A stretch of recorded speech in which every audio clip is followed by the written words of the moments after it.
Hello दोस्तों, नमस्कार। आप सभी लोग स्वस्थ हो, सुखी हों, इसी कामना के साथ आज की हम स्टोरी का आरंभ करते हैं। और आज का हमारा टॉपिक होने वाला है बुद्धि बड़ी या पैसा।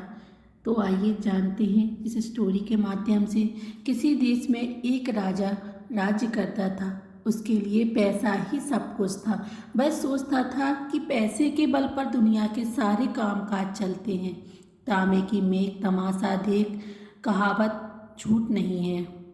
मेरे पास असूल धन है, इसीलिए मैं इतने बड़े देश का पर राज करता हूँ। लोग मेरे सामने हाथ जोड़े खड़े रहते हैं। चाहूँ तो अभी रुपयों की सड़क तैयार करा दूँ। आसमान में सिर उठाए खड़े इन पहाड़ों को खुदवा कर फिकवा दूँ। पैसे के बूते पर मेरे पास एक जबरदस्त फौज है।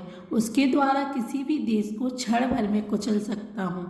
वह सबसे यही कहता था कि इस संसार में धर्म, कर्म, स्त्री, पुरुष, मित्र, सखा सब पैसा ही है। राजा सिर से पैर तक पैसे के मद में डूबा रहता था, परंतु उसकी रानी बड़ी बुद्धिमती थी। वह पैसे को तुच्छ और बुद्धि को श्रेष्ठ समझती थी। रानी की चतुराई के कारण राजा का सब कामकाज ठीक से चलता था। उसका कहना था कि दुनिया पैसे के बूते उतनी नहीं चलती जितनी बुद्धि के बूते पर। लेकिन राजा के सामने साफ बात कहने में संकोच करती थी। एक दिन राजा ने पूछा, रानी सच कहो, दुनिया में बुद्धि बड़ी या पैसा? रानी बड़े असमंजस में पड़ी और सोचने लगी। सत्य का मुख रूखा होता है। राजा के मन में जो पैसे का मूल्य बसा था उसे वह अच्छी तरह जानती थी। कुछ उत्तर तो देना ही था।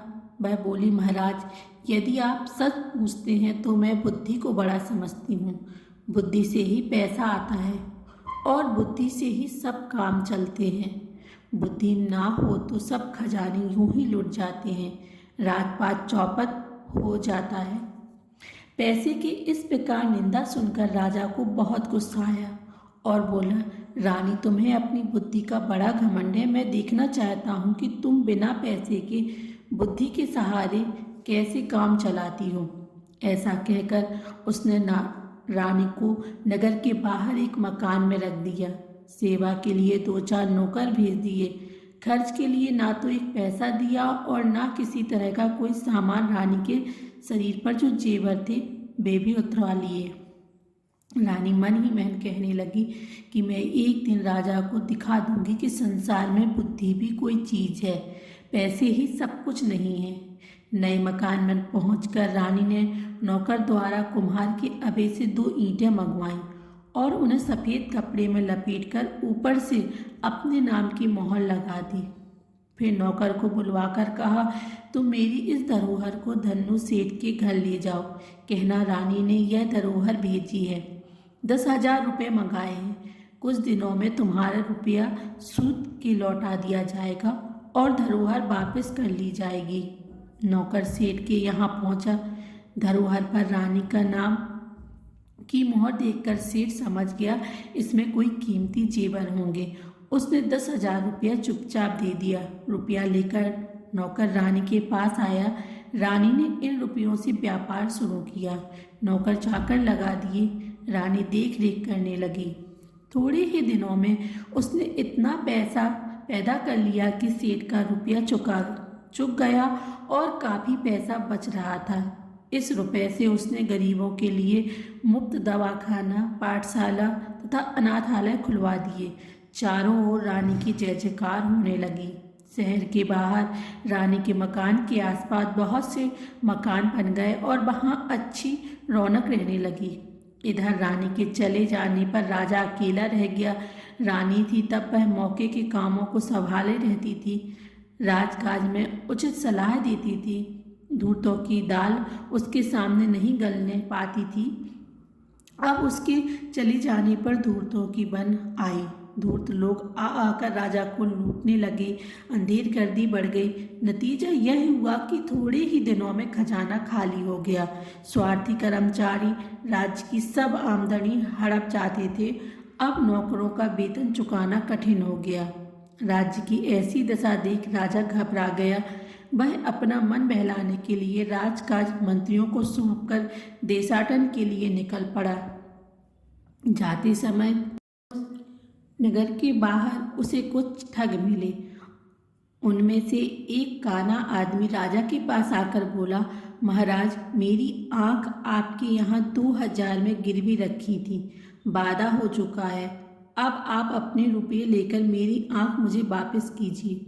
राजा बोला, भाई, मेरे पास किसी की आंख वाख नहीं है, तुम मंत्री के पास जाकर पूछो। ठग बोला, महाराज, मैं मंत्री को क्या जानूं, मैंने तो आपके पास आंख गिरवी रखी थी, आप ही मेरी आंख दे दें।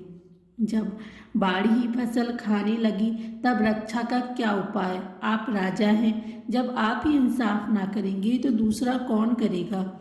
आप मेरी आंख ना देंगे तो आपकी बड़ी बदनामी होगी। राजा बड़ा परेशान हुआ। बदनामी से बचने के लिए उसने जैसे तैसे 4000 रुपये देकर उसे विदा किया। कुछ दूर आगे चला कि एक बूढ़ा आदमी उसके सामने आकर खड़ा हो गया। पहले के समान वह भी कहने लगा, महाराज, मेरे एक कान आपके यहाँ गिरवी रखा था, रुपया लेकर मेरा कान मुझे वापस कीजिए। राजा ने उसे भी रुपया देकर विदा किया। इसी प्रकार रास्ते में कई ठग आए और राजा से रुपया ऐंठ कर चले गए।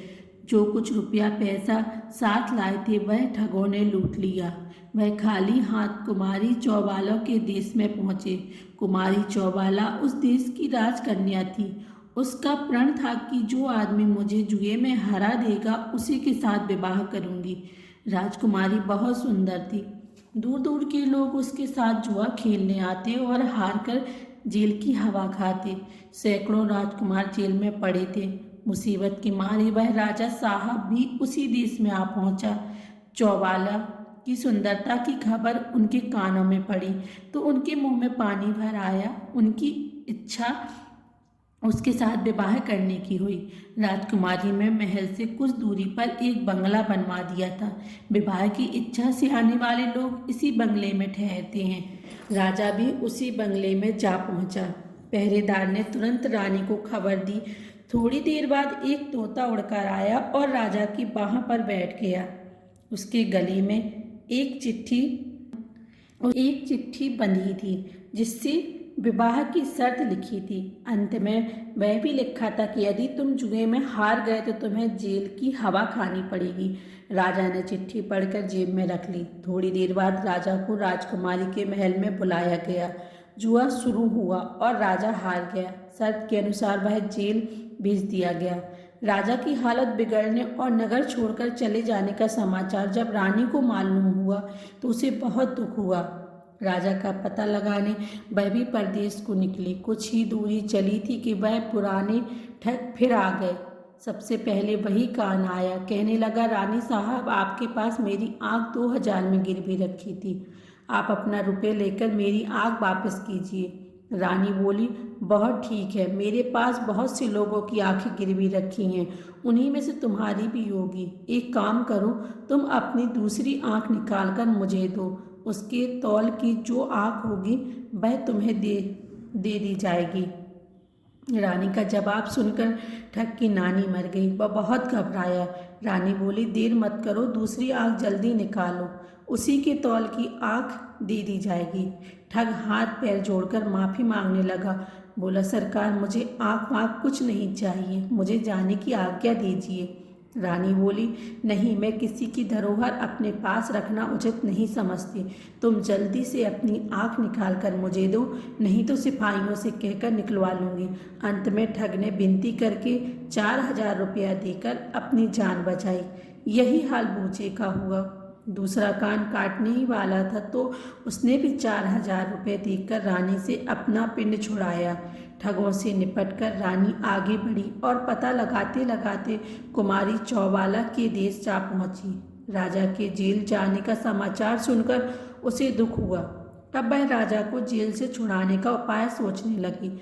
उसने पता लगाया कि रानी चौबाला किस प्रकार जुआ खेलती है। सारा भेद समझकर उसने पुरुष का भेष बनाया और बंगले पर जा पहुंची। पहरेदार ने खबर दी। थोड़ी देर में तोता उड़कर आया। रानी ने उसके गले से चिट्ठी खोलकर पढ़ी। कुछ समय बाद बुलावा आया। रानी ने पुरुष वेश में कुमारी चौबाला के महल में पहुंची। इन्हें देखकर चौबाला का मन ना जाने क्यों गिरने लगा। उसे ऐसा मालूम होने लगा कि मैं इस राजकुमार को जीत न सकूंगी। खेलने के लिए चौसर डाली गई। कुमारी चौसर खेलते समय बिल्ली के सिर पर दीपक रखती थी। बिल्ली को इस प्रकार सिखाया गया था कि कुमारी का दांव जब ठीक नहीं पड़ता था और उसे मालूम होता था कि वह हार रही है, तब वह बिल्ली के सिर हिलाने से दीपक की ज्योति डगमगाने लगती है। इसी बीच से वह अपना पासा बदल देती है। रानी यह बात पहले ही सुन चुकी थी। बिल्ली का ध्यान आकर्षित करने के लिए उसने एक चूहा पाल लिया था और उसे अपने कुर्ते की बाह में छिपाकर रखा था। चौसर का खेल खेलने लगा। रानी चौबाला हारने लगी। तब उसने बिल्ली को इशारा किया। रानी को खेलते खेलते राजकुमार से पहले ही सजग थी। इससे पहले ही उसने अपनी आसीन से चूहा निकालकर बाहर कर दिया। बिल्ली की निगाह अपने शिकार पर जम गई। राजकुमारी के इशारे का उस पर कोई असर नहीं हुआ। राजकुमारी के बार बार इशारा देने पर भी बिल्ली टस के मस न हुई। निदान राजकुमारी हार गई और तुरंत सारे नगर में खबर फैल गई। राजकुमारी की विवाह की तैयारियां शुरू होने लगी। रानी बोली, विवाह तो शर्त पूरी होती ही हो गई है। रही भावरे पड़ने का दस्तूर, वह घर चलकर कर लिया जाएगा। वहीं से घूम घाम के साथ शादी की जाएगी। धूमधाम के साथ उसकी शादी की जाएगी।